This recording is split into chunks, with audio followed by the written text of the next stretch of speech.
Bueno, muy bien. Buenas tardes. Bienvenidos, bienvenidas a esta tercera jornada de la Semana de la Ciencia que estamos desarrollando en nuestro Ateneo.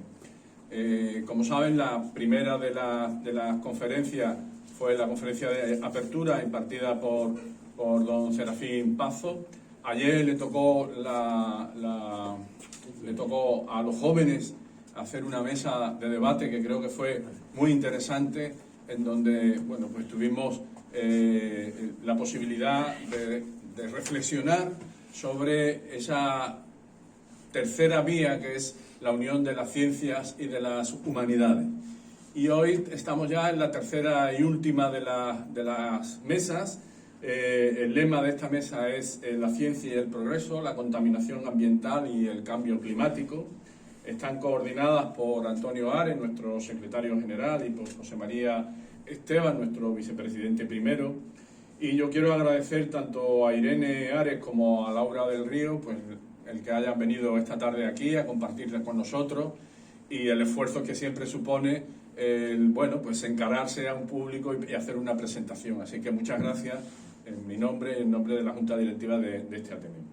Irene Ares es licenciada en Ciencias Ambientales, es técnica de Medio Ambiente en el área de Transición Ecológica y Desarrollo Sostenible de la Diputación Provincial de Cádiz. Y Laura del Río es licenciada en Ciencias del Mar, doctora en Oceanografía y profesora titular, por lo tanto compañera del Departamento de Ciencias de la Tierra de la Universidad de Cádiz. Luego habrá también otra de las ponencias que la va a impartir nuestro querido amigo José María Esteban, que como sabéis es doctor en Arquitectura y presidente de la Real Academia Provincial de Bellas Artes de Cádiz. En definitiva, creemos que es un buen colofón para estos 3 días, que han sido 3 días intensos, en donde hemos podido pasar de la reflexión de cómo nos rodea la ciencia, pues alrededor de nuestra vida, de la cotidianidad, está llena de ciencia, y ayer pues vimos cómo las nuevas generaciones están no preparadas, preparadísimas para el cambio generacional, no solo en las universidades, no solo en las empresas, sino también aquí en el Ateneo. Y fue, iba a decir una sorpresa, no fue una sorpresa, porque las 4 personas que hablaron ayer, una ya desde Estados Unidos, Daniel Acosta, que está en una universidad americana y que habló sobre matemáticas, o las otras personas que estuvieron hablando aquí directamente de medicina, de pedagogía de la matemática y del lenguaje. Yo creo que fueron 4 ponencias tremendamente interesantes y con un esfuerzo de síntesis, con un esfuerzo integrador de las ciencias y de las humanidades.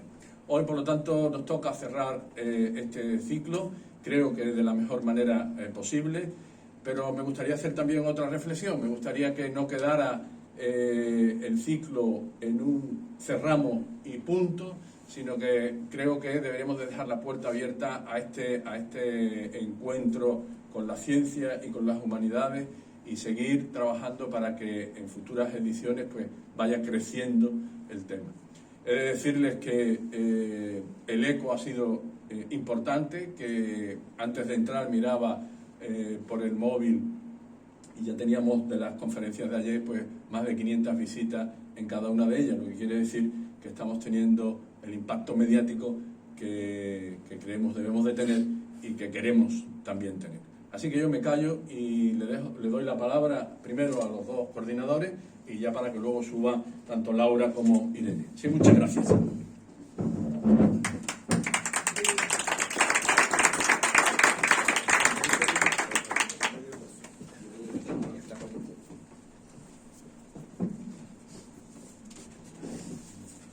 Bueno, buenas tardes a todas y a todos.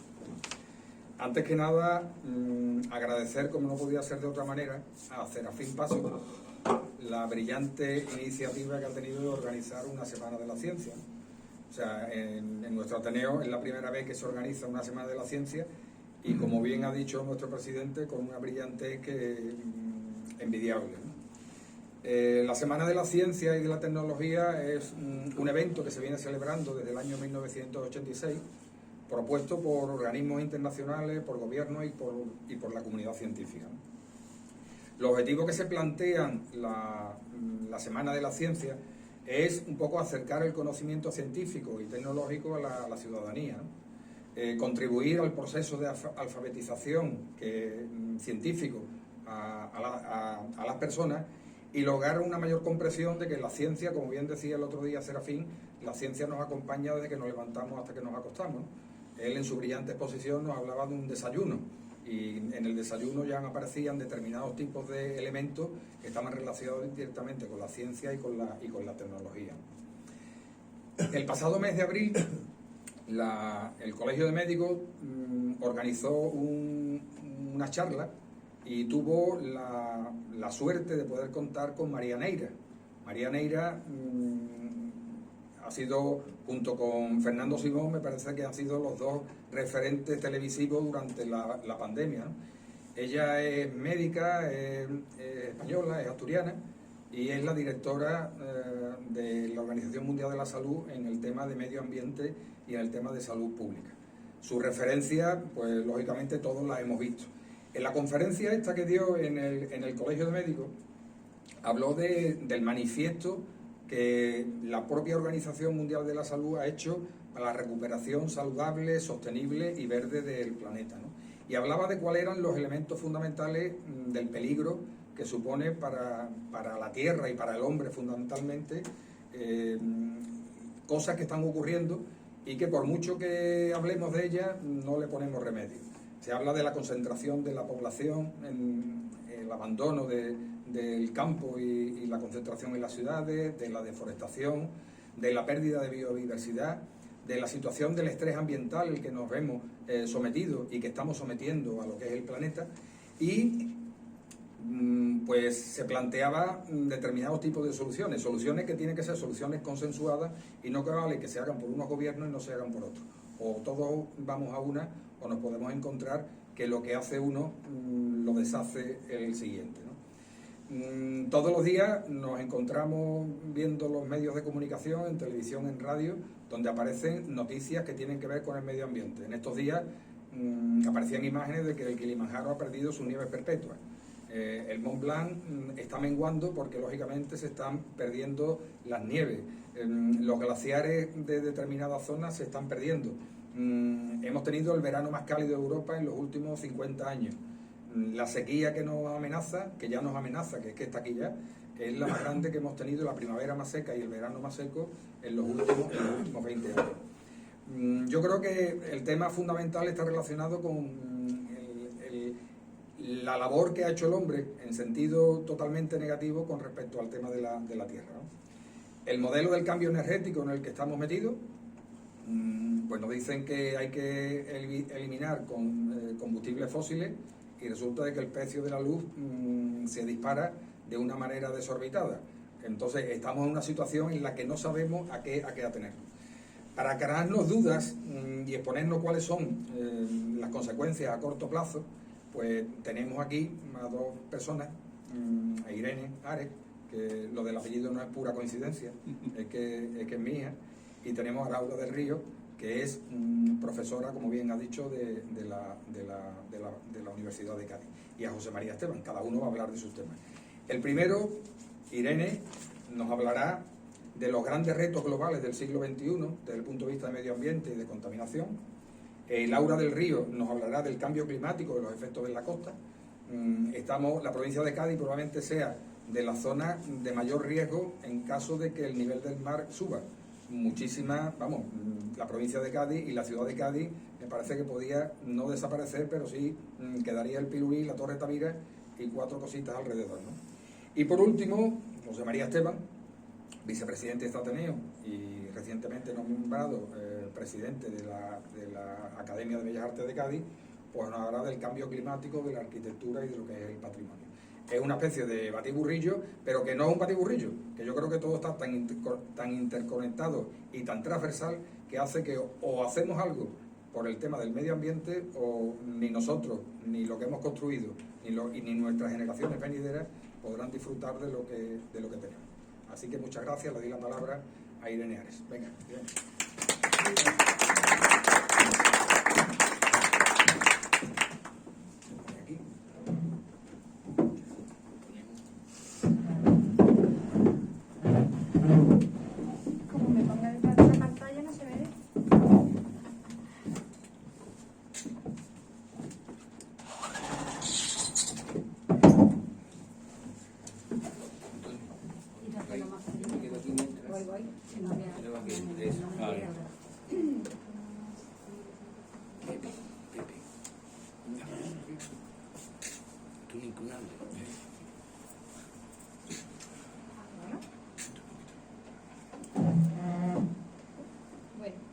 Muy buenas tardes a todas y a todos los asistentes. Dar mi agradecimiento y mi enhorabuena al Ateneo por esta iniciativa de la Semana de la Ciencia. La verdad que me parece una iniciativa absolutamente conveniente y interesante. Y bueno, ya lo habéis comentado, que se trata de acercar un poquito más la ciencia a la ciudadanía y a la sociedad. Yo no me considero científica, pero bueno, creo que los temas que vamos a tratar tienen mucho que ver, y la compañía de Laura, que ha sido profesora mía y amiga que la considero, pues creo que va a ser una tarde muy interesante. Se ve bien, ¿verdad? Sí.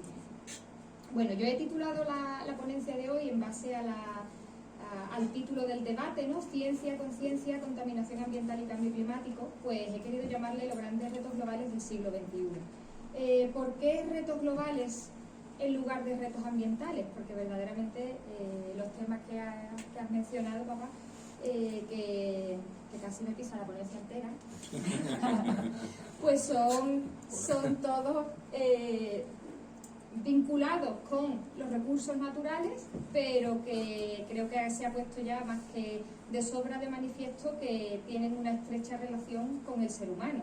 Entonces no podemos seguir hablando de ese medio ambiente desde un punto de vista ecologista, romántico, de que me gustan mucho los animales, los árboles. Verdaderamente estamos hablando del ser humano, ¿no?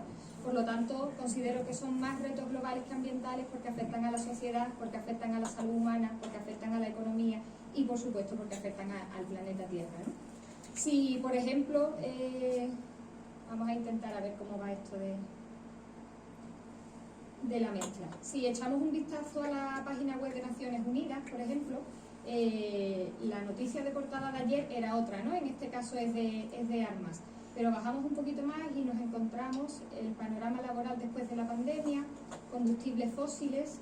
Pese a la COVID-19, la concentración de gases de efecto invernadero ha crecido más y más rápido. O sea que en un organismo internacional de estas características, las noticias principales, todas o casi todas, tienen cierta relación con aspectos o asuntos que tienen que ver con el medio ambiente. Entonces, pues bueno, de ahí un poco el argumento de empezar la intervención así. Obviamente, retos globales hay muchos. Tenemos, obviamente, la lucha contra la pobreza, tenemos la igualdad de género, tenemos conflictos bélicos, tenemos la propia pandemia. Sería bastante complejo abordarlos todos en el día de hoy. Entonces, aquellos a los que me gustaría dar unas breves pinceladas, porque es muy difícil abordarlos en profundidad, yo voy a centrarme en lo que sería la emergencia climática, la necesidad de descarbonización, la pérdida de biodiversidad y la contaminación. Son los 4 bloques de los que, pues bueno, haremos unas reflexiones que un estudio profundo de cada una de ellas, ¿no?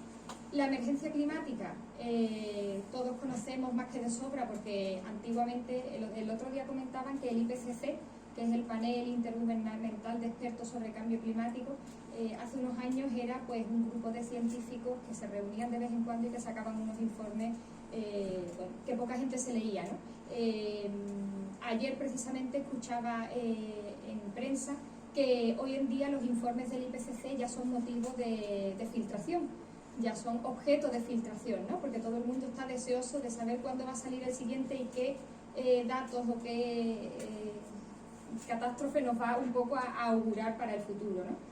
Entonces, en el último informe que sacó el IPCC en el año 2013, ya hablaba de que el cambio climático es real y que las actividades humanas están, por supuesto, relacionadas con su existencia, ¿no? Con su consecuencia, a través, sobre todo, pues, de la liberación de gases contaminantes por la quema de combustibles fósiles. Nos encontramos todavía con personas que en el año 2017 siguen pensando eso de que no se lo creen mucho del todo, ¿no? Pero bueno, creo que está más que demostrado científicamente que es real y que está ahí, ¿no? Sé que Laura va a profundizar más en el cambio climático en su ponencia posterior.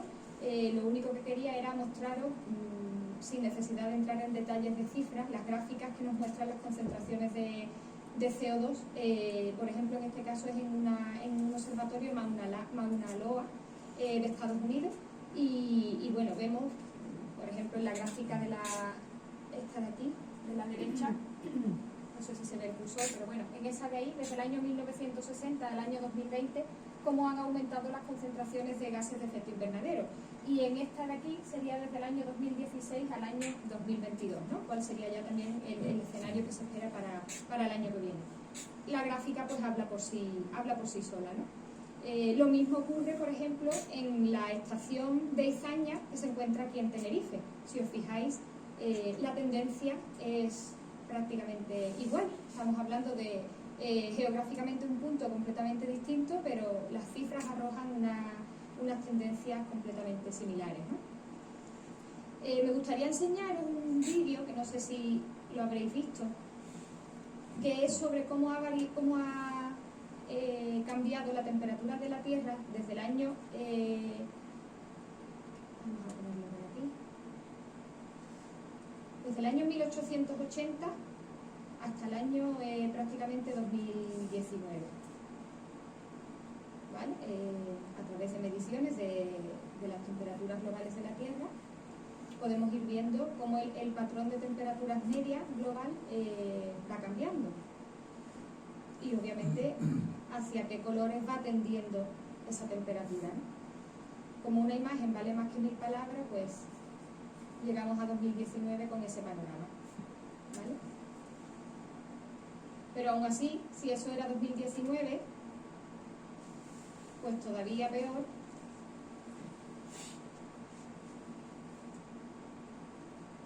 está 2020, que fue el segundo año más cálido desde que existen registros. El primero fue 2016, por lo tanto no nos vamos muchos años atrás, sino que verdaderamente es lo mismo que el precio de la luz, ¿no?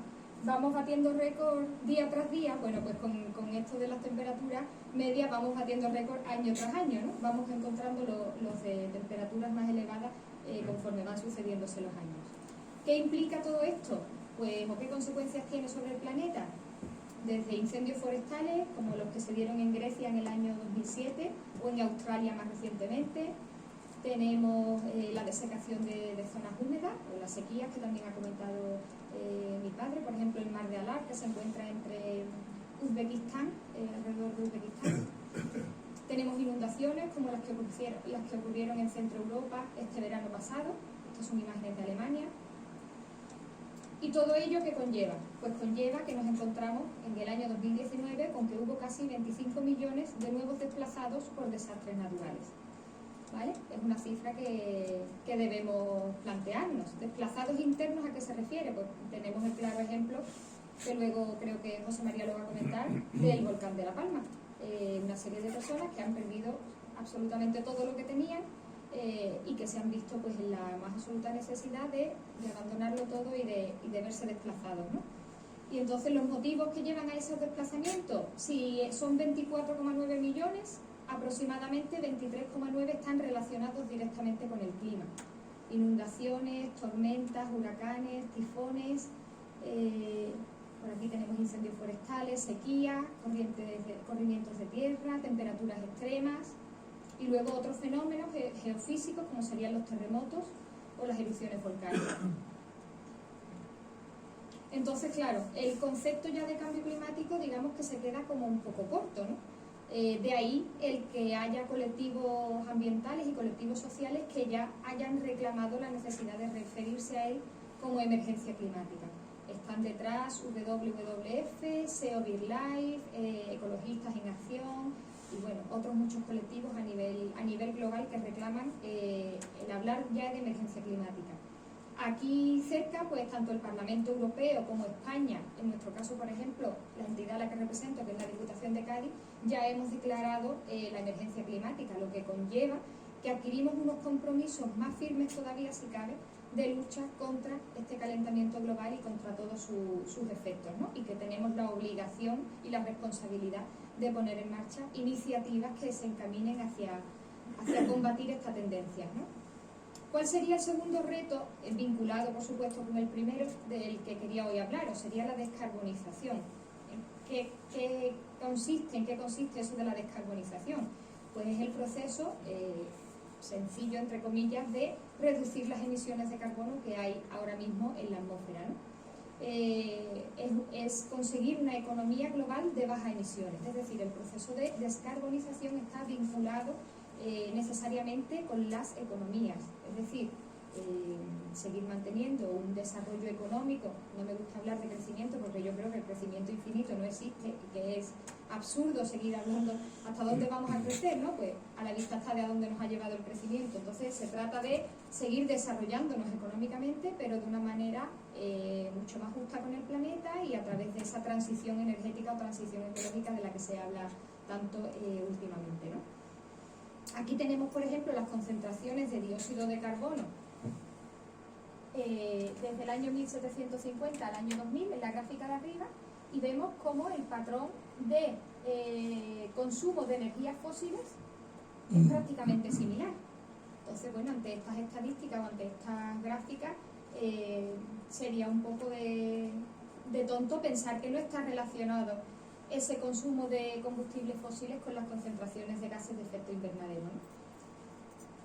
¿Qué se ha hecho? Sabemos perfectamente aquel famoso protocolo de Kioto que quedó atrás en el año 96, que por desgracia, bueno, pues a lo mejor en su momento pudo sentar las bases para unas alianzas políticas internacionales y un compromiso firme, al menos de empezar a hablar del tema, ¿no?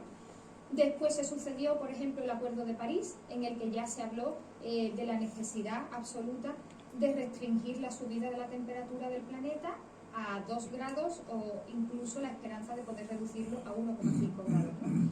A nivel global del planeta no se habla de una reducción de emisiones completa, sino que luego cada país, cada territorio, pues tiene que adquirir, en base también a sus circunstancias, unos compromisos de reducción de emisiones particulares, ¿no? Entonces, bueno, por ejemplo, a nivel de la Unión Europea, el compromiso que existe actualmente es que hay que intentar reducir el 55% de los gases de efecto invernadero de aquí al año 2030, ¿vale? Para conseguir la neutralidad climática en el año 2050. ¿Qué significa la neutralidad climática? No significa que tengamos 0 emisiones, porque llegar a 0 emisiones creo que sería casi imposible. Se trata de que aquello que emita la Unión Europea no sobrepase lo que la naturaleza es capaz de absorber, de manera que compensamos lo que se está emitiendo con lo que se está absorbiendo, ¿no? Podríamos decir. En España y en Andalucía pues también existen sus propios compromisos de reducción de gases de efecto invernadero. Por ejemplo, en Andalucía la reducción es del 18% para el año 2030. Y bueno, próximamente, de hecho la semana que viene, es la nueva conferencia de las partes de cambio climático, la COP26, que se va a celebrar en Glasgow, y que de nuevo ponen sobre la mesa la necesidad, casi ya obligatoriedad, de limitar el ascenso de temperatura a 1,5 grados. Porque es que ya es urgente, porque es que ya lo vemos que hablábamos de ello desde hace mucho tiempo, pero es que ya lo tenemos encima. No podemos seguir esquivándolo. Y bueno, ante todo este paradigma aparece de nuevo el IPCC este verano, no con el 6º informe porque todavía lo tienen en elaboración, pero sí con un adelanto, podríamos decir, de uno de los grupos de trabajo, y que nos dice que como no actuemos ya, el objetivo se vuelve inalcanzable. O sea que estamos en una década absolutamente decisiva para dar un giro a la situación en la que vivimos, o verdaderamente se va a convertir en un problema serio. Esa descarbonización, si lo que tenemos es que reducir las emisiones que estamos emitiendo, valga la redundancia, obviamente uno de los factores más importantes es dejar de consumir combustibles fósiles y por lo tanto apostar de una manera firme ya por las energías alternativas, por las energías renovables, ¿no? Esta cifra, por ejemplo, esta estadística que veis aquí de la red eléctrica española muestra la generación de energía eléctrica en España, tanto de fuentes renovables como de fuentes no renovables. En el año 2020 se ha conseguido el récord histórico de que el 45,5% de la energía ya procede de fuentes renovables. Pero claro, puede ser el récord histórico, pero ¿es suficiente? ¿Deberíamos estar ante estas estadísticas que nos planteamos de neutralidad cero para 2050 y estamos a 2021? ¿Podemos todavía depender el 50% de combustibles fósiles? Pues obviamente creo que se debe que habría que seguir trabajando y que mejorar esas estadísticas todavía de cara a años venideros, ¿no? Y en cuanto a las emisiones que produce ese consumo de energía, pues bueno, podemos comprobar en esta gráfica que, por ejemplo, el uso del carbón sí se ha visto drásticamente reducido, que ya no, la economía española no depende tanto del consumo de carbón, como veis ahí en el año 2020, ¿no? O sea, con respecto a 2017, por ejemplo, pues la reducción ha sido bastante drástica. Y bueno, en ese sentido de descarbonización, por ejemplo, España tiene ya una estrategia a largo plazo para una economía española moderna, competitiva y climáticamente neutra para el año 2050. Y entonces ahí se compromete a una reducción del 90% de las emisiones de cara a 2050 y dice que el 10% restante será absorbido por los sumideros de carbono. Un concepto nuevo que aparece, bueno, nuevo en cuanto a al uso de esa palabra, pero verdaderamente algo que existía ya, que es la capacidad que tiene la naturaleza, lo he comentado antes, de absorber esos gases de efecto invernadero que están en la atmósfera, ¿no?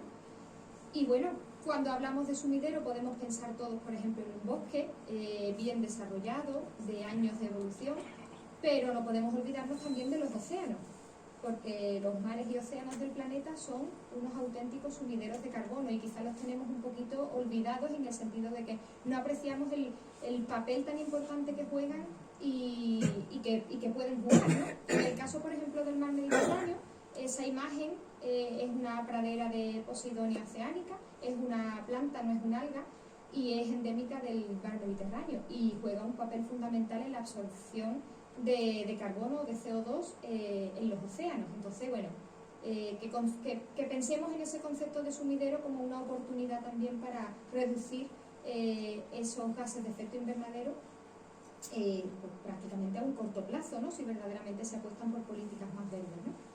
Esa idea de sumideros y esa importancia de sumideros nos lleva a hablar de otros retos, que sería la pérdida de biodiversidad.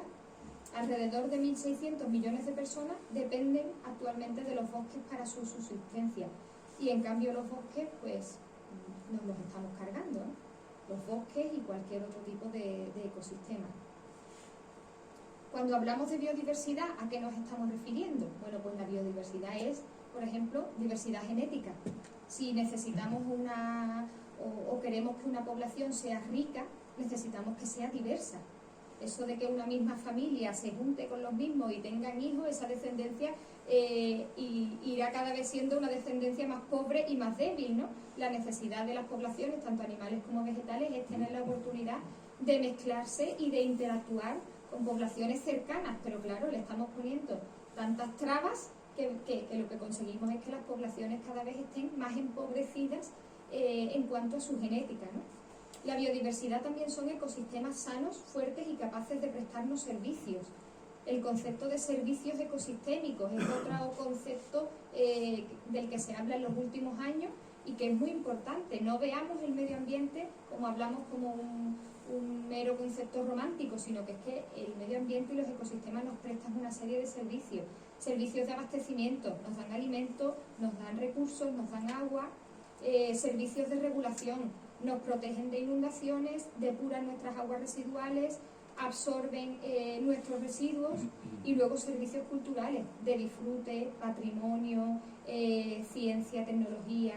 Entonces, esos servicios de los ecosistemas, si tenemos unos ecosistemas sanos y diversos, tendremos unos servicios más adecuados, ¿no? También la biodiversidad es alimentación variada y sostenible. La agricultura y la ganadería es biodiversidad. Por ejemplo, en la provincia de Cádiz tenemos unas razas ganaderas autóctonas que no podemos perder y si no se invierte en su conservación y en su mejora, estarán abocadas a su desaparición. Espacios urbanos más verdes y saludables. Aquí tenemos, por ejemplo, el Parque Genovés, ¿no? Un espacio verde, gracias a Celestino Muti, más diverso y más maravilloso imposible. Comparamos eso con un parque en el que pongamos una alfombra de césped y plantemos 5 palmeras, obviamente la biodiversidad no es la misma. Y los servicios que nos presta ese parque tampoco son los mismos. Y luego un territorio mejor adaptado al cambio climático. Si hay biodiversidad, habrá territorios capaces de adaptar las perturbaciones que nos vayan a venir. Por ejemplo, aunque no esté vinculado con el cambio climático, todos recordaremos hace unos años el picudo rojo, el escarabajo este chiquitito que arrasó con todas las palmeras. Bueno, pues aquel pueblo que haya decidido plantar un montón de palmeras y se haya olvidado de especies autóctonas de su territorio, como pueden ser los acebuches, los olivos, los lentiscos, se encontrará que ante una perturbación como la llegada del picudo rojo, pues se queda sin arbolado urbano en un momento. Eso también es biodiversidad. Las abejas, ¿qué papel tan importante juegan? No solo las abejas, sino los polinizadores en general, ¿no? Se calcula que los insectos y otros polinizadores tienen un valor para la economía mundial, alimentaria mundial, de más de 200.000 millones de dólares anuales. Si llevamos a cabo una agricultura intensiva, una agricultura agresiva, nos estamos cargando los polinizadores, que son la clave fundamental para que esa agricultura prospere. Por lo tanto, bueno, pues es otra amenaza contra esa biodiversidad, ¿no? La salud del 60% de la población mundial depende exclusivamente de medicamentos de origen natural. Si cada vez tenemos menos especies vegetales, tendremos menos medicamentos, ¿no? Cada minuto perdemos una superficie de bosque equivalente a 20 campos de fútbol. Si estábamos hablando de que necesitamos sumideros de carbono, pero perdemos 20 campos de fútbol cada minuto, no vamos por la dirección correcta, ¿no? Los recursos de la biodiversidad y los servicios de los ecosistemas sustentan el 40% de la economía mundial. Que no hablamos del 5 ni del 10, el 40%, ¿vale? En Europa, 1 de cada 10 empleos depende directa o indirectamente del medio ambiente y de la biodiversidad. También el medio ambiente y la transición ecológica es empleo. Es que si no lo vemos desde ese punto de vista, no podemos seguir pensando en el urbanismo, en el ladrillo y perder la oportunidad de esa transición verde, ¿no? Y bueno, en cuanto a biodiversidad, por terminar un poco, que sepáis que estamos ya a las puertas de lo que se llama la sexta extinción. Ya ha habido 5 grandes extinciones a lo largo de la historia del planeta y nos encontramos ya, no le podemos poner cifras todavía, pero que ya estamos camino de la sexta, ¿no? Las gráficas nos indican que a qué ritmo se extinguen las especies, y fijaros desde el año 1900 al 2000, en el último siglo, la pérdida tan acelerada de especies que ha habido en el planeta, ¿no? Y más cerca todavía, en el año 2020, podemos hablar de zoonosis. ¿Qué es la zoonosis? La transmisión de enfermedades del medio ambiente o de los animales a los seres humanos, ¿no? Tenemos el claro ejemplo de la COVID-19. Si deforestamos, si cambiamos el uso del suelo, si amenazamos las especies animales, se verán abocadas a sobrevivir de alguna forma. Y estamos estrechando esa barrera que nos protege al ser humano de esas infecciones, de esos virus, que ha llegado como es SARS-CoV-2, ¿no? Pero puede venir el 3, el 4, o yo no sé, los que esperemos que no estén muchos por llegar. Así que obviamente hay que llevar a cabo acciones que puedan ayudar a restaurar la biodiversidad, ya no solamente por el planeta, sino por la propia salud humana. Existe a nivel internacional lo que se llaman las metas de Aichi, que bueno, es un plan estratégico para la diversidad biológica 2011-2020, y lo que pretende es incorporar la conservación de la biodiversidad como un eje transversal o como un asunto transversal en los ámbitos gubernamentales y también de la propia sociedad, ¿no? Y bueno, en último lugar, como otro reto que se nos plantea también, estaría el reto de la contaminación, un concepto amplísimo del que cuesta trabajo centrarse, pero bueno, por dar algunas pinceladas, cuando hablamos de contaminación estaríamos centrándonos en lo que sería la introducción de sustancias u otros elementos físicos en un medio que provocan que éste sea inseguro y no apto para su uso.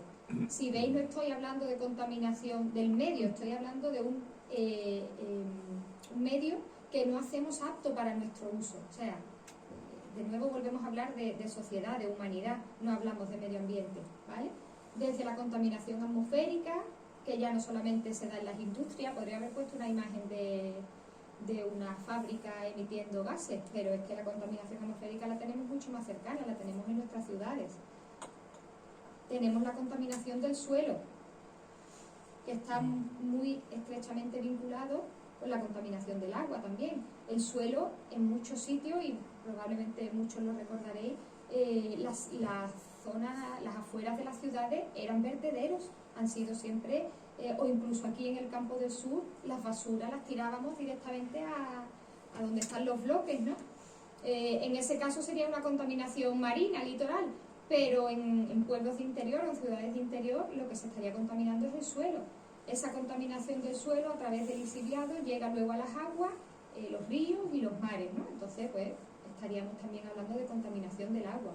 3.000 millones de personas, 3.000 millones, que estamos cerca de los 7.000 y 3.000, fijaros qué cifra, carecen de instalaciones básicas para lavarse las manos en el hogar. El método más efectivo para la prevención de enfermedades como puede ser, por ejemplo, la COVID-19, ¿no? Y otro tipo de contaminaciones, contaminación acústica, contaminación lumínica. O sea que para hablar de contaminación tenemos otra semana de la ciencia entera. Y un problema que últimamente también se pone mucho sobre la mesa es la contaminación por plásticos, ¿no? Que afecta principalmente a las zonas marinas y a los océanos de nuestro planeta. National Geographic daba esta cifra en el año 2019, que 8 millones de toneladas de plástico acaban en el océano cada año. Y esto es solo la punta del iceberg, es decir, aquello que vemos, aquello que podemos cuantificar, pero habrá seguramente parte que no se pueda cuantificar. ¿Por qué el lugar más contaminado del mundo es una isla remota y deshabitada en el Pacífico Sur? Pues se ha encontrado una isla en la que no vive nadie y fijaos cómo está su playa, absolutamente llena de basura, allí donde el hombre todavía ni siquiera la había habitado, ¿no? Y para el año 2050, seguro que también esta estadística la habéis escuchado, se cree que para el año 2050 habrá en peso más plásticos que peces en el mar. O sea que también son unas cifras bastante alarmantes. La pregunta que yo hago es, ¿debemos prevenir la contaminación ambiental solo para preservar el planeta? Pues está claro que no, ¿no? Que necesitamos ya, es una cuestión de supervivencia, de preservar nuestra propia especie. Por ejemplo, la contaminación atmosférica provoca cada año en España alrededor de 10.000 muertes prematuras. Tanta alarma que se ha generado por las cifras de muertos por COVID que nos iban dando cada día durante la pandemia, que ya parece que no nos dan tanto, ahora es la tasa de incidencia. Pero si comparamos el número de muertes por COVID al número de muertes asociadas a contaminación, a cambio climático, a fenómenos naturales extremos, verdaderamente es para preocuparse. ¿De acuerdo? En España se calcula, por ejemplo, que el 35% de la población respira aire contaminado. Bueno, pues, algunas estadísticas. O el tema, volviendo un poco a lo de los plásticos, ¿no? Los microplásticos ya han llegado al intestino humano. O sea que nos estamos comiendo nuestra propia basura, digamos. Entonces, a modo de reflexión final, si tenemos un reto que es la emergencia climática, ¿cómo debemos combatirla o cómo se espera que se combata? Hay que combatirla a través de la adaptación. Tenemos que adaptar nuestros territorios porque, aunque dejemos de emitir, los fenómenos van a ocurrir. Ya hay fenómenos extremos que están ocurriendo y tenemos que estar preparados. Entonces hay que llevar a cabo una efectiva adaptación del territorio. Pero también tenemos que luchar desde el punto de vista de la mitigación, es decir, reducir esas emisiones. Y entonces entraríamos en el reto de la descarbonización. Hay que reducir las emisiones que se están emitiendo a la atmósfera, ¿no? Tenemos que apostar también por nuevas fuentes de energía, por energías alternativas. Y tenemos que invertir de una manera decidida en sumideros de carbono. Los sumideros de carbono los enlazamos con la pérdida de biodiversidad. Absolutamente necesario la revegetación, la reforestación y la renaturalización de espacios. Tenemos que ver los espacios verdes como una oportunidad de educación, de mejora de la calidad del aire, de la mejora del bienestar humano en nuestros pueblos y ciudades. También la agricultura, la ganadería y la pesca tenemos que hacerlas más sostenibles, ¿de acuerdo? Y luego control de especies y poblaciones. El lince, afortunadamente, se ha invertido una millonada, pero está saliendo de la extinción. Se ha conseguido, ¿no? Creo que podría ser un logro importante para España. Si hablamos de la contaminación, tenemos que reducir la contaminación en la producción. Es decir, hay que producir menos contaminación, pero al mismo tiempo hay que eliminar la que ya esté. Hablando de contaminación en sentido completamente amplio, ¿no?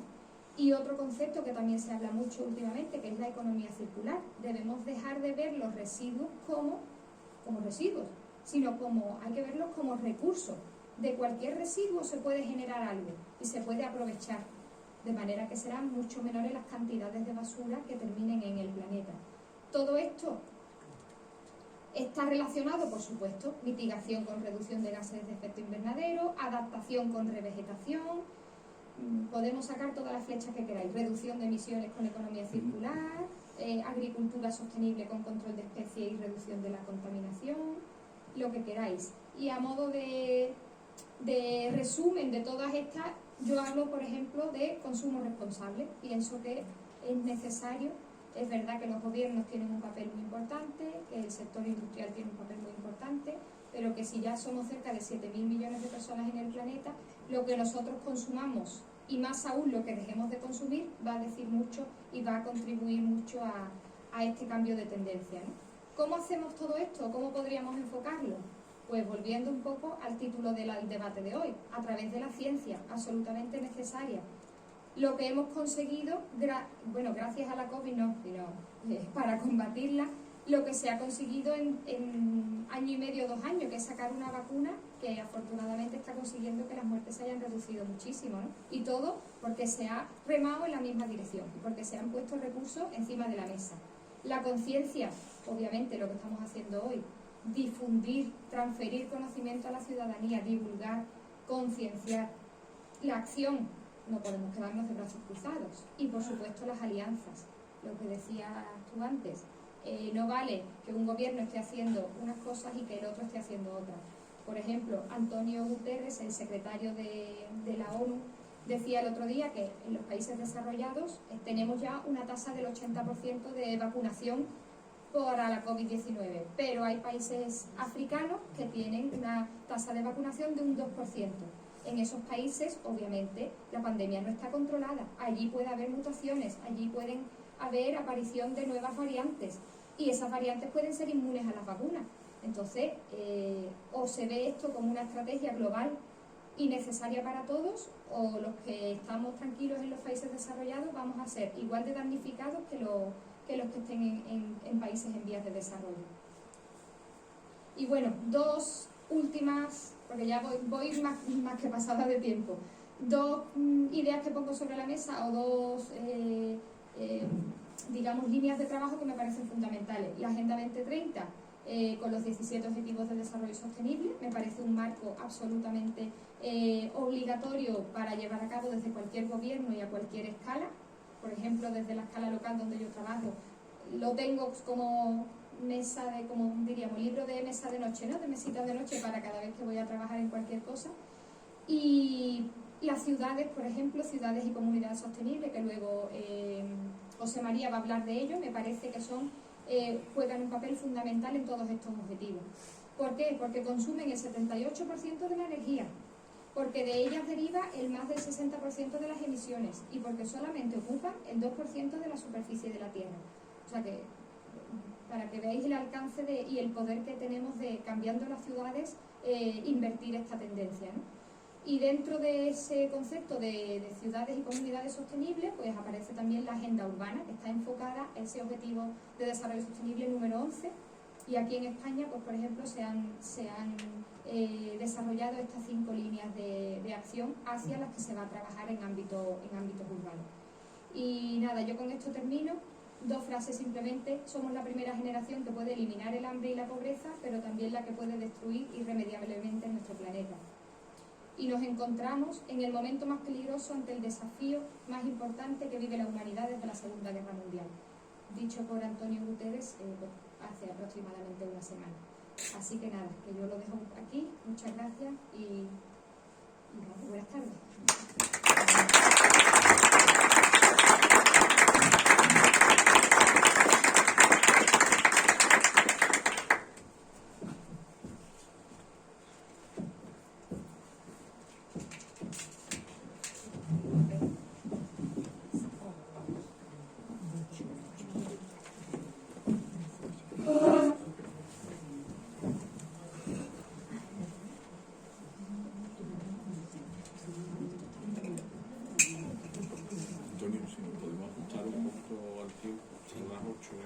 Sí, yo voy a hacer.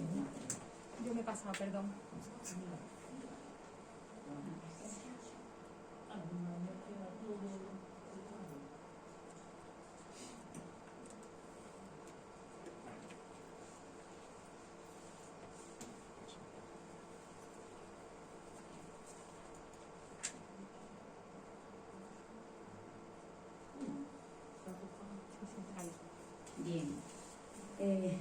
Bueno, buenas tardes. Yo agradezco también al Ateneo la invitación indirecta a través de Irene y también considero que estoy totalmente de acuerdo con ella en que es una gran iniciativa de esta semana. En fin, después del panorama amplio que nos ha hecho Irene acerca de algunos de los grandes retos globales que afronta la humanidad, yo me voy a centrar en un aspecto mucho más concreto dentro de todo eso que ya he comentado, como ya he dicho.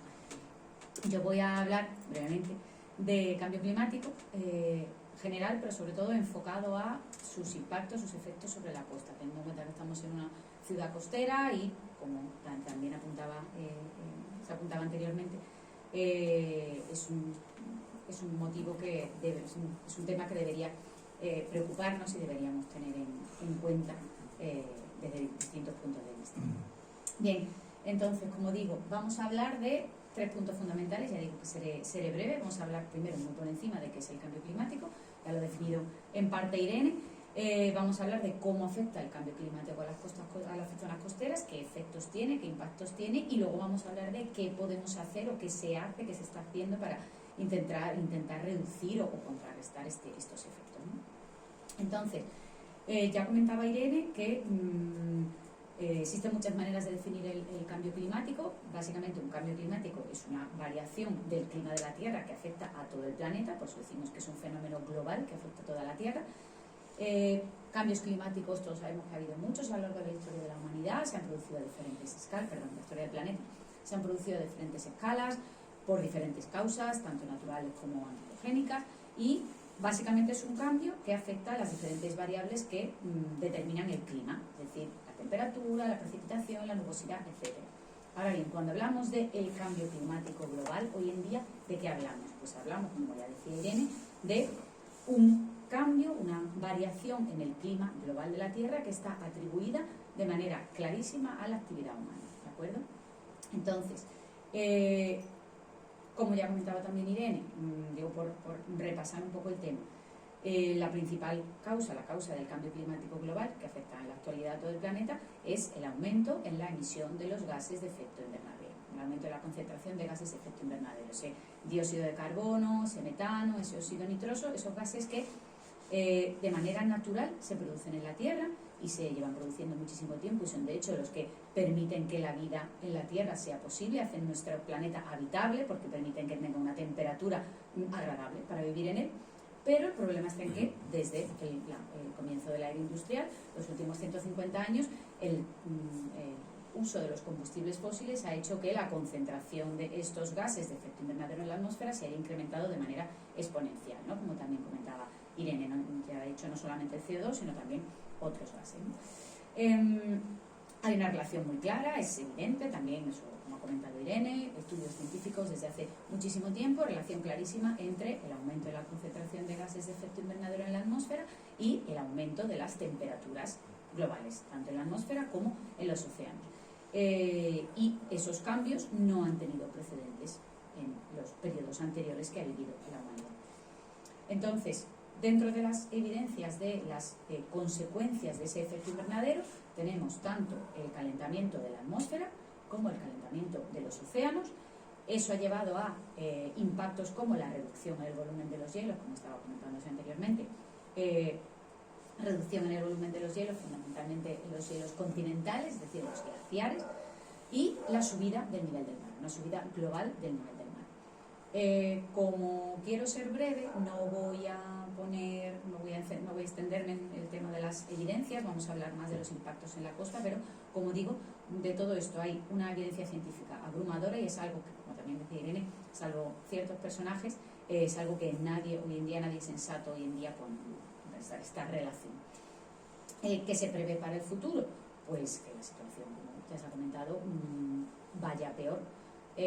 Muy a peor si no se ponen medidas, pero incluso si se ponen medidas, hay un concepto que es el de la inercia climática que tiene el planeta, que nos dice que aunque frenemos las emisiones de gases de efecto invernadero, ese aumento de temperatura va a continuar. Lo que podemos intentar es, pues como se comentaba hablando de la COVID hace tiempo, el tema de aplanar la curva, es decir, podemos intentar que esa subida, en vez de ser exponencial, pues sea un poquito más moderada esa subida de las temperaturas, ese incremento del nivel del mar, pero lo que está claro es que no vamos a conseguir que la temperatura baje, no vamos a conseguir que el nivel del mar baje. Lo que hay que intentar, como digo, es que eso no llegue a unos extremos que hagan realmente insostenible la situación. Todas las predicciones apuntan, como digo, en diferentes escenarios, diferentes condiciones futuras de emisiones, de aumento de población, etcétera. Todas las predicciones indican que va a continuar el aumento de temperatura y que uno de sus impactos, que es uno de los aspectos de los que estamos hablando en esta ponencia, que es la subida del nivel del mar, pues también va a continuar. Bien, eso a nivel global. Las predicciones en muchos casos se pueden desglosar, se pueden focalizar en diferentes zonas concretas del planeta y, por ejemplo, en el caso de Europa hay, dentro de las múltiples predicciones que existen por parte de los científicos que trabajan para el IPCC, hay algunas tendencias muy claras, como son el aumento clarísimo de temperatura que se va a producir, que va a seguir aumentando la temperatura. Aquí tenemos unos mapas de la previsión para finales de este siglo, relativo a finales del siglo pasado, y estamos hablando de aumentos de temperatura que serán más extremos en el norte de Europa, pero que incluso en la península ibérica donde nos encontramos, estamos hablando de aumentos de las temperaturas medias que pueden llegar a los 3 grados, aumento de temperatura media. Y también eso va a llevar acompañado otro impacto, que también es fundamental para nuestro modo de vida, tal y como lo entendemos, que es la reducción en las precipitaciones. Antes se comentaba que estamos ya en una sequía, de las sequías periódicas que tenemos en nuestro país. España está habituada a convivir con las sequías, pero estas sequías van a ir a peor, y mucho. Aquí estamos hablando, como se ve en este mapa, de una proyección, una predicción de descenso en las precipitaciones, en las lluvias medias anuales, por ejemplo, como vemos aquí, para el sur de España, de en torno al 30%. Es decir, va a llover 1/3 menos de lo que está lloviendo en la actualidad. Y ya en la actualidad tenemos problemas de abastecimiento agrícola, incluso a veces hemos tenido de abastecimiento urbano con las precipitaciones que tenemos ahora, ¿no? Que toda esta situación, como he dicho, y como también comentaba Irene, tiene múltiples impactos, múltiples ramificaciones en muchos ámbitos, desde, como ya se ha dicho, el tema de, no sé, pues, el impacto en los cultivos, en la salud humana, tema de especies invasoras, enfermedades tropicales que llegan a nuestras latitudes, 1.000.000 de aspectos, ¿no? Incendios forestales, etcétera. Pero yo, como he dicho antes, me voy a centrar en el tema del impacto en las zonas costeras, ¿no? El impacto desde el punto de vista de cómo afecta el cambio climático a los distintos fenómenos que se dan en la costa y que vivimos hoy en día, cómo se espera que esto cambie, ¿no? Entonces, en ese sentido, tenemos que hablar principalmente de dos tipos de fenómenos naturales, de riesgos naturales que afectan a las zonas costeras y que se van a ver incrementados y van a empeorar sus consecuencias debido al cambio climático, como son, por un lado, los temporales costeros que vivimos cada invierno en zonas como el Golfo de Cádiz, esos temporales que son muy frecuentes, que afectan a las zonas templadas del planeta, ¿no? Las latitudes medias, como donde nos encontramos, y por otro lado, en otras zonas del planeta tenemos el otro fenómeno fundamental, que son los ciclones tropicales, ¿no? Como digo, fenómenos meteorológicos que son fenómenos naturales, pero que la actividad antrópica generadora del cambio climático actual va a hacer que el impacto de estos fenómenos aumente, está aumentando ya y siga aumentando en el futuro, ¿no? Como digo, tanto los temporales como los ciclones tropicales. Estos fenómenos, los temporales y los ciclones tropicales, tienen impactos, tienen consecuencias graves que todos conocemos, es decir, desde el impacto más serio, ¿no? Que es un impacto sobre la vida humana, sobre todo en el caso de los ciclones tropicales, pero también en los temporales costeros. Cada año hay problemas, hay víctimas, hay, en fin, tragedias, desastres naturales generados por este tipo de fenómenos, pues, víctimas, daños de infraestructuras, inundaciones, problemas desde el punto de vista de la actividad humana que tiene lugar hoy en día en una costa como la que nos encontramos, el Golfo de Cádiz, como es la erosión costera, es decir, la pérdida de sedimentos de las playas, los desplomes en zonas acantiladas. Estamos hablando de fenómenos que tienen un impacto a lo mejor no tan dramático, no tan catastrófico, pero que al final pues tienen un impacto importante sobre la economía, sobre la actividad humana que se desarrolla en zonas como donde nos encontramos, donde, como todos sabemos, el buen estado de nuestras playas es uno de los aspectos que determina el uso turístico de las mismas y por tanto la marcha de la economía. Entonces, ¿cómo interactúa, cómo influye el cambio climático en estos riesgos naturales costeros que hemos comentado, ¿no? En los ciclones tropicales, en los temporales, subida del nivel del mar, etc. Bueno, pues impacta fundamentalmente desde 4 aspectos, ¿no? El cambio climático provoca un cambio en la temperatura de los océanos, y vamos a ver las consecuencias que eso tiene. El cambio climático genera un cambio también en los patrones, en la dinámica de las tormentas, de los temporales que afectan a las zonas costeras. El cambio climático genera, como ya hemos comentado, un cambio en las precipitaciones, y además el cambio climático genera una subida del nivel del mar, porque se funden los glaciares, llega más agua a los océanos, y sobre todo por el efecto de la expansión térmica, es decir, el volumen de agua contenido en los océanos. Al aumentar la temperatura del océano, ese volumen se incrementa y por tanto tenemos una subida del nivel del mar en la costa. Entonces, en el caso del cambio en la temperatura de los océanos, está afectando y seguirá afectando fundamentalmente desde el punto de vista de la formación de los ciclones tropicales, es decir, huracanes, pues como el Katrina, que oímos mucho hablar de él en su momento, ¿no? O el tifón Haiyan, estas noticias que salen periódicamente de, pues, el tifón en Filipinas, ciclón en Bangladesh, huracán en el Golfo de México, en Estados Unidos, etcétera. Este tipo de sistemas meteorológicos se alimentan de aguas cálidas, se forman en las aguas de los océanos tropicales, que están a una cierta temperatura. Si sabemos que la temperatura de los océanos está aumentando, esto lo que conlleva es que cada vez haya más energía disponible en los océanos para que se formen este tipo de sistemas, este tipo de ciclones tropicales.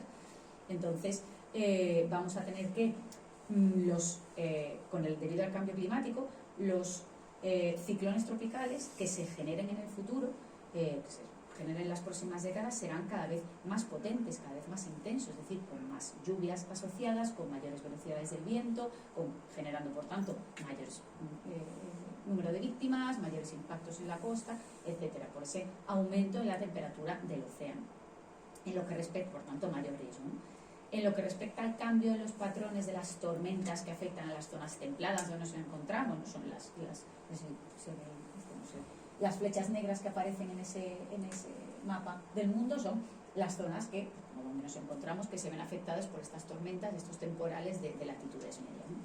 Entonces, como decía antes, no suelen ser tan catastróficos como los ciclones tropicales, porque un temporal de aquí, de los que nos afectan todos los inviernos, no tenemos 300 kilómetros por hora de viento, no, tenemos 80 o 90, pero son mucho más frecuentes que los ciclones tropicales, y además afectan a zonas más amplias del planeta, ¿no? ¿Qué dicen las previsiones científicas que va a conllevar el cambio climático en este sentido? Pues dicen que se van a modificar las trayectorias de esas tormentas. Entonces, cabe prever que en el norte de Europa aumente el número de temporales y en el sur de Europa disminuya el número de temporales. Bueno, bien, ¿no? Si hay menos temporales, pues habrá menos daños, menos erosión costera, menos daños a infraestructuras, etc. Pero resulta que las previsiones también dicen que en cada temporal las precipitaciones que se producirán serán mayores. Es decir, a lo mejor no llegan a lo largo de un invierno 7 temporales, llegan 3, pero esos 3 van a venir con muchas más lluvias. Lluvias torrenciales que generarán más daños, que podrán generar inundaciones costeras, etc. Por tanto, mayor riesgo de invierno. Tercer aspecto, como relacionado con lo que estaba comentando ahora, ¿no? Tercer aspecto, interacción, cambio climático, fenómenos costeros, ese cambio en las precipitaciones asociadas a las borrascas en general. Borrascas tanto no solo en costas, sino pues, en zonas continentales, en zonas de interior, ¿no? Como he dicho, está muy claro, y lo dicen todas las proyecciones, y así en ese sentido, en esa línea, están trabajando también desde los distintos gobiernos. Está muy claro que las precipitaciones totales se van a reducir, vamos hacia mayor número de sequías, menor cantidad de agua disponible, pero al mismo tiempo también se sabe que esas lluvias van a estar mucho más concentradas en el tiempo. Es decir, si en la actualidad en Cádiz caen de media 600 milímetros de lluvia a lo largo del año, ya sabemos que en verano no llueve, pero bueno, entre octubre y marzo caen esos 600 milímetros de lluvia a lo largo de varias borrascas, se prevé que a lo mejor dentro de 20, 30 años, en vez de 600 sean 450 o sean 500, es decir, menos agua, pero que se concentre mucho más en el tiempo. Es decir, precipitaciones torrenciales que van a conllevar problemas, inundaciones, y sabemos que cuando llueve, como no suele llover en Cádiz, cuando llueve poquito a poco, a lo largo de varios días, por ejemplo, los sistemas de alcantarillado dan abasto, los sistemas de evacuación de esas aguas dan abasto, cuando cae un tormentón, ya se inunda medio Cádiz, ¿no? Entonces, si este tipo de fenómenos cada vez son más frecuentes, evidentemente las consecuencias van a ser peores. En zonas costeras esto que conlleva además problemas en zonas de acantilados. Por ejemplo, esa imagen que tenemos abajo, la de arriba es del barrio Laviña, en una de las últimas inundaciones, la de abajo es el acantilado de Fuente del Gallo, en Conil, un acantilado muy propenso a sufrir derrumbes, sobre todo en episodios de lluvias fuertes, ¿no? Que de hecho ya han ocasionado incluso alguna víctima mortal. Entonces, mayor torrencialidad en las precipitaciones, mayor riesgo, sin ninguna duda, ¿no? Por último, en este sentido, la subida del nivel del mar, el ascenso del nivel del mar, tiene dos impactos muy claros. Por un lado, evidentemente, el propio impacto físico de subida del nivel del mar, por tanto, mayor probabilidad de inundaciones, pero sobre todo hay que tenerlo en cuenta también como desde el punto de vista de que el nivel del mar que tenemos en la actualidad, cuando hay un temporal, pues las olas actúan sobre ese nivel del mar, ¿no? Tenemos cualquier tipo de fenómeno costero sobre ese nivel del mar. Cuando sube y baja la marea todos los días, es sobre ese nivel medio del mar. Si nuestro nivel medio del mar, en vez de estar aquí, va a estar 30 centímetros más arriba, pues vamos a tener que ese oleaje, esas mareas meteorológicas, esas mareas astronómicas, van a poder llegar a zonas situadas más hacia el interior que en la actualidad.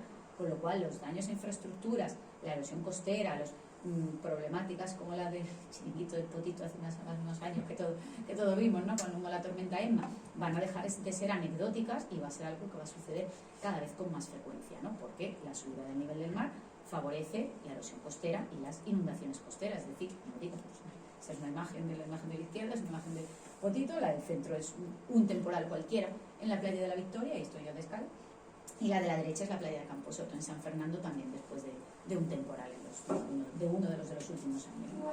Entonces, este tipo de fenómenos cada vez van a ser más frecuentes, pero es que además, al tener un nivel del mar más elevado, van a afectar todavía más, es decir, van a generar mayores impactos, ¿no? Mayor riesgo, por tanto. Entonces, ¿qué se puede hacer? Ya Irene ha comentado mucho, con lo cual esta parte voy a terminar muy rápido. Porque está claro que algo tenemos que hacer, como ya decía, ¿no? El medio ambiente no es solo esa cosa por la que se preocupan los ecologistas cuando se encadenan a un árbol que van a talar, ¿no? Ni muchísimo menos. El medio ambiente es nuestra vida, es nuestra calidad de vida desde múltiples puntos de vista, ¿no? Entonces, evidentemente, ya lo comentaba Irene, por un lado están los temas de mitigación del cambio climático, que básicamente es combatir las causas del cambio climático, por tanto, reducir las emisiones de gases de efecto invernadero, la descarbonización que decía Irene, energías renovables, reforestación, etcétera, etcétera, que ahí intervenimos nosotros, porque no hablamos únicamente de lo que tienen que hacer los gobiernos que tienen que reducir. Para que los gobiernos puedan reducir, nosotros tenemos que reducir el consumo de combustibles fósiles, tenemos que aprovechar mejor la energía, todos sabemos utilizar el transporte público, reducir, reciclar, reutilizar, etcétera, etcétera, ¿no? Pero claro, la reducción de las emisiones, como ya hemos visto, simplemente viendo los objetivos que se plantean los gobiernos mundiales, pues ya vemos que es algo que, bueno, a ver si con mucha suerte y mucha buena voluntad y mucho remar todos en la misma dirección, para el año 2050 se consigue reducir un X% de las emisiones globales, pero evidentemente algo tenemos que hacer nosotros, porque eso lleva su tiempo. La inercia climática es la que es y los cambios ya están aquí, ya se están produciendo. No es algo que, digamos, que los cambios, por ejemplo, en la costa, etcétera, es algo, de aquí a 40 años, no, es que ya está pasando. Entonces, ahí es donde entran las estrategias de adaptación, es decir, intentar reducir o limitar las consecuencias de ese cambio climático. Es decir, protegernos a nosotros mismos, reducir nuestra vulnerabilidad ante el cambio climático mediante, pues, el cambio de prácticas, de sistemas, de formas de vida, etcétera. Entonces, desde el punto de vista de los riesgos costeros, de los que estábamos hablando, ¿no? Del tema de los temporales, la subida del nivel del mar, etcétera, ¿cuáles son, en general, de qué tipo de estrategias de adaptación hablamos? Pues básicamente hablamos, de manera muy resumida y muy breve, de 4 estrategias generales. Por un lado, tenemos, como tenemos arriba, lo que se denomina la acomodación, es decir, el nivel del mar va a seguir subiendo, va a haber temporales que van a afectar cada vez más a las zonas costeras, vamos a intentar acomodarnos. ¿Cómo? Pues adaptando las características de las zonas costeras en las que vivimos, desde el punto de vista del urbanismo, de las infraestructuras costeras, etcétera, a esa subida del nivel del mar, esos temporales, etcétera, etcétera. Segunda estrategia, que es la que se viene aplicando en las últimas décadas hace ya mucho tiempo, el mantenernos como estamos. Mantener la línea se llama hold the line en inglés, es decir, yo me quedo donde estoy y voy a poner todo tipo de barreras entre el mar y yo, a ver si así consigo que el mar no llegue a mí, ¿no? Eso tiene muchos problemas, es muy caro, tiene muchísimos impactos desde el punto de vista ambiental y no es en absoluto sostenible, simplemente porque, por ejemplo, un muro de contención en la costa hace que desaparezca la playa que tiene frente a él, para empezar. Es decir, las consecuencias son múltiples, no voy a entrar en detalles, pero digamos que no es la mejor opción, es lo que se ha hecho durante mucho tiempo, pero ya hoy en día se sabe que hay otras muchas estrategias que son realmente la vía por la que hay que tender, ¿no? Tercer tipo de estrategias, proteger, pero digamos haciendo uso de los procesos naturales que existen en la costa, de los elementos naturales que nos protegen, que actúan de colchón ante ese efecto de los temporales, del ascenso del nivel del mar, etcétera, como por ejemplo manteniendo en buen estado las dunas costeras, o los humedales, las zonas de marisma, que actúan, como digo, como colchón, que absorben las inundaciones, la subida del nivel del mar, etc. Última estrategia general, no siempre aplicable, pero deseable siempre que se pueda y son zonas donde no queda más remedio, la retirada controlada.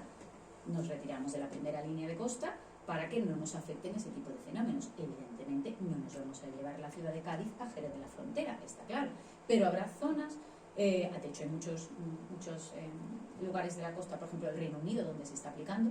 Habrá zonas, habrá estructuras puntuales, habrá lugares donde sí que se puede aplicar esta retirada controlada, ¿no? Entonces, como digo, estrategias, esto ha sido muy, muy breve, ¿no? Estrategias, muchas, muy diversas. Cada localidad, cada sitio, cada lugar tiene sus particularidades desde muchos puntos de vista. Entonces, para tomar las decisiones más adecuadas, coincido al 100% con lo que decía Irene, ¿no? Ya con esto voy a terminar, es necesario seguir investigando sobre este tema porque la investigación es la que genera el conocimiento que nos hace falta para poder adaptarnos a las consecuencias del cambio climático.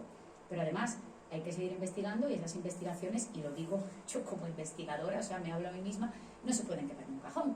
Yo hago una investigación, publico un artículo estupendo en una revista científica maravillosa, y para mi currículum, ¿no? Hay que transmitir ese conocimiento, transmitirlo desde los científicos hacia los gestores, de los científicos hacia los gestores, por eso Irene y yo tratamos tanto y trabajamos tanto juntas, hacia las personas que realmente están en situación de generar ese cambio en las políticas, en la forma realmente de actuar, en la forma de intervenir sobre la costa, ¿no? ¿A través de qué? Pues, en fin, múltiples herramientas, mapas de riesgo, planes de gestión costera, sistemas de alerta, planes de protección civil, etcétera.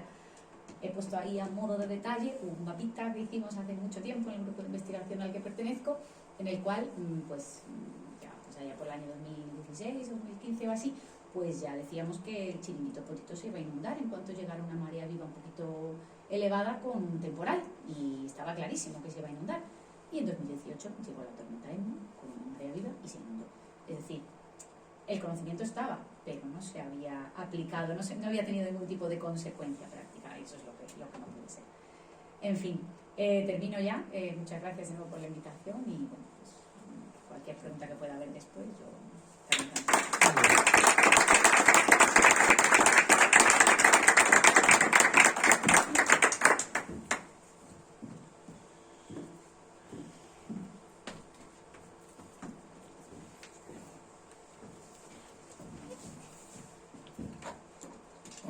Buenas tardes a todos.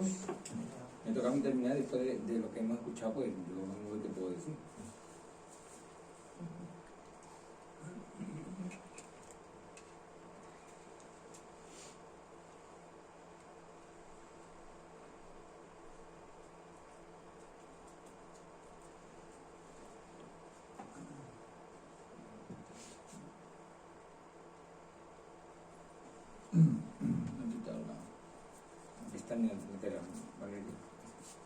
Ahí sí se ve incompleto. Vale. Sí. Bueno, buenas tardes a todos. Y bueno, desde aquí primero mi gratitud a Serafín, que nos ha incluido la semana, encantadísimo de aportar, bueno, vamos a aportar desde un punto de vista no tan científico, sino de experiencia profesional. Y bueno, fantástico, enhorabuena a mi antecesora Irene y Laura, que ha sido magnífico. y donde yo me voy a apoyar para lo que yo quiero hacer, que es una relativización del problema. Y evidentemente podemos pensar que esto es tan dramático como se está planteando, y se está planteando ya con datos. Aunque el sabio que Iván Elespeide decía siempre, aunque los datos que tenemos de la utilización de los combustibles fósiles que tenemos ya desde hace 150 años, parece que no han incidido tanto en el deshielo y en las investigaciones que estamos haciendo en Antártida y en ese sitio. Evidentemente los datos están ahí y hay que utilizarlos. En mi caso,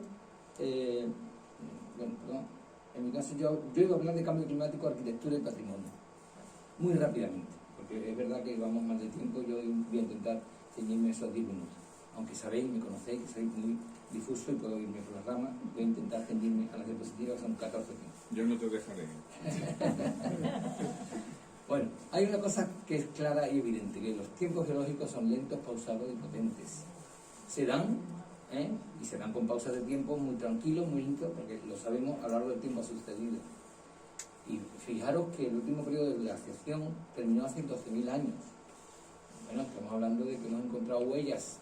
Pepe Ramos ha encontrado huellas en Ardales, en la cueva de homínidos de 65.000 años. Ellos sufrieron porque los neandertales y cromañones tuvieron que migrar por la glaciación. O sea que son fenómenos relativamente recientes y que ahora de pronto pues viene el pendulazo de una era caliente. Una era caliente, pero fundamentalmente provocada no solo por temas de la propia geología, o porque el Sol está con tormentas, o porque de alguna manera un acercamiento, o lo que sea, es que fundamentalmente hay un impacto antrópico en el mundo por la cantidad de personas que habitamos y el mal uso que hacemos de nuestros recursos.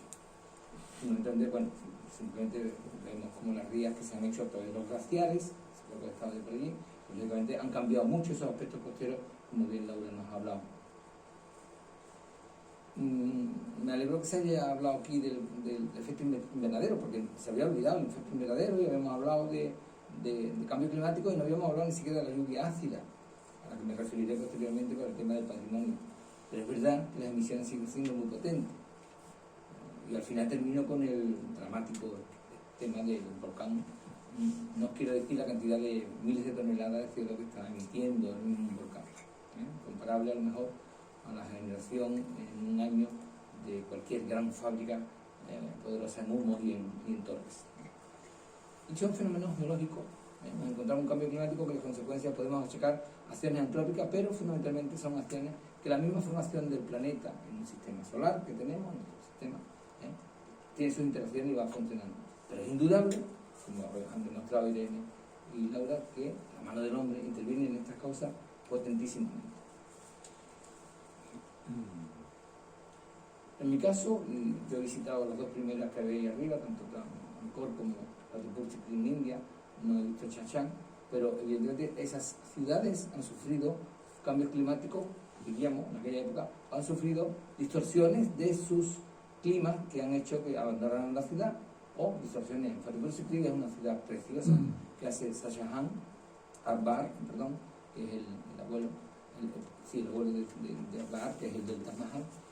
Una ciudad palaciosa preciosa dedicada a las mujeres, que se dedicaban ellos a jugar parchís, bueno, vivían fantásticamente, y de pronto al curso del río da una vuelta por una sequía, lo que sea, la ciudad se queda sin agua y se abandona casi a los 14 años de haber sido visitada. Ahora se visita como un durmiente esqueleto de una gran ciudad preciosa, como otras ciudades mogoles, hindúes, en Agra, pero abandonada por un efecto climático.